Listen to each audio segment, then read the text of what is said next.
UP चुनाव को लेकर जिस तरीके से लगातार चर्चा का विषय बना हुआ है, ये माना जा रहा है और ये कहा जा रहा है कि कांग्रेस और सपा में दरार पैदा होगी।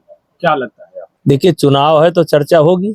और जहां तक मुझे जानकारी है कि समाजवादी पार्टी ने 2 सीट का ऑफर उनको किया और वो लड़ने से, कांग्रेस लड़ने से हट गई, यानी मना कर गई।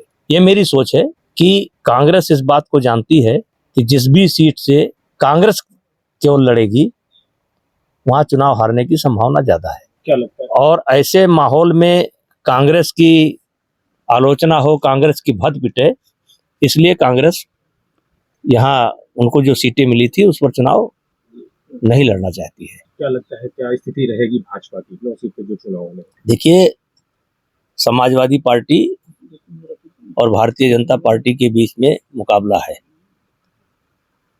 और सरकार की तरफ से भी काफी प्रयास हो रहा है। मुख्यमंत्री जी का भी लगातार दौरा चल रहा है, उप मुख्यमंत्री लोग भी दौरा कर रहे हैं, संगठन भी तेजी से लगा हुआ है। लेकिन इसके बाद भी एक बात हम अपने स्तर पर कहना चाहते हैं कि इसमें जो सीटें खाली हुई हैं ज्यादातर समाजवादी पार्टी की है। तो समाजवादी पार्टी भी कि आज के परिप्रेक्ष्य में जो एक वातावरण उत्तर प्रदेश के अंदर बना हुआ है, तो समाजवादी पार्टी का वोट भी अपने जगह पर फिक्स है। तीसरी पार्टी कोई एंट्री नहीं कर रही है, तो इसलिए मुकाबला कड़ा होगा।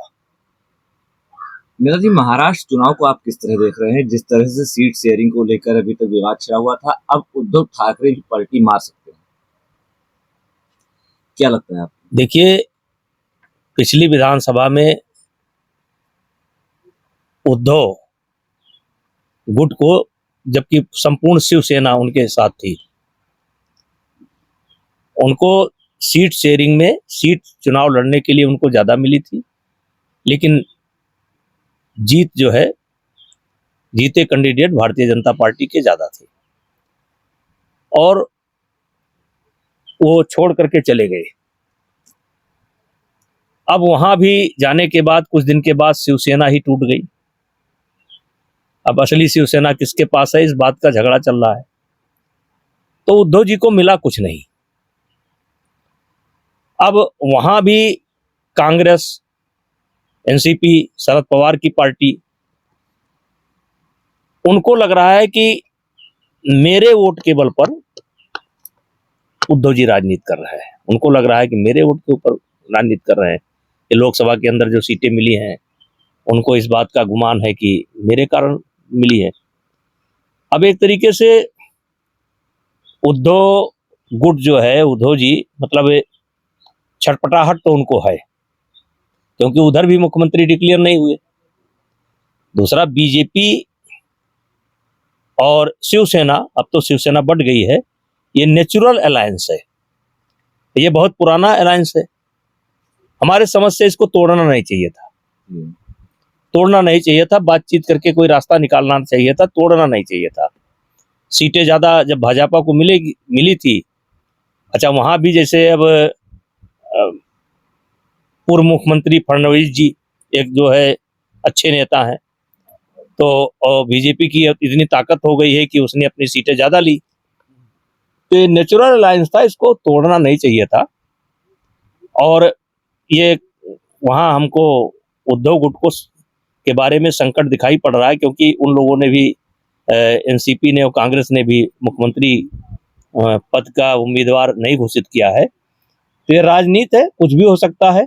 और भारतीय जनता पार्टी और उद्धव गुट का या शिवसेना का एक नेचुरल अलायंस है, तो राजनीति में कुछ भी हो सकता है। आज नहीं होगा तो चुनाव के बाद हो सकता है, कुछ भी हो सकता है।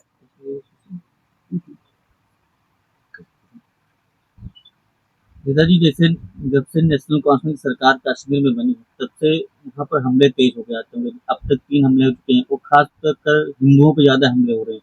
तो जो उन लोगों पे हमले हो रहे हैं जो यहाँ उत्तर प्रदेश से, बिहार से, झारखंड से वहाँ मजदूरी करने के लिए आते हैं। देखिए, इस पर गृह मंत्री जी का बयान आ चुका है, उस बयान को मैंने देखा है। गृह मंत्री जी के बयान के बाद उस पर बहुत कुछ बोलना नहीं बनता है, लेकिन इतना जरूर कहना चाहूँगा कि इस समय अब्दुल्ला जी की सरकार है, तो उस सरकार की भी जिम्मेदारी बनती है कि वहाँ हिंदुओं को सुरक्षा दें, मजदूरों को सुरक्षा दें। और हमने फारूक अब्दुल्ला का भी बयान सुना है, उन्होंने पाकिस्तान की बड़ी कड़ी निंदा की है। तो अब दोनों सरकारों को मिलकर के इस पर रोकथाम करना चाहिए।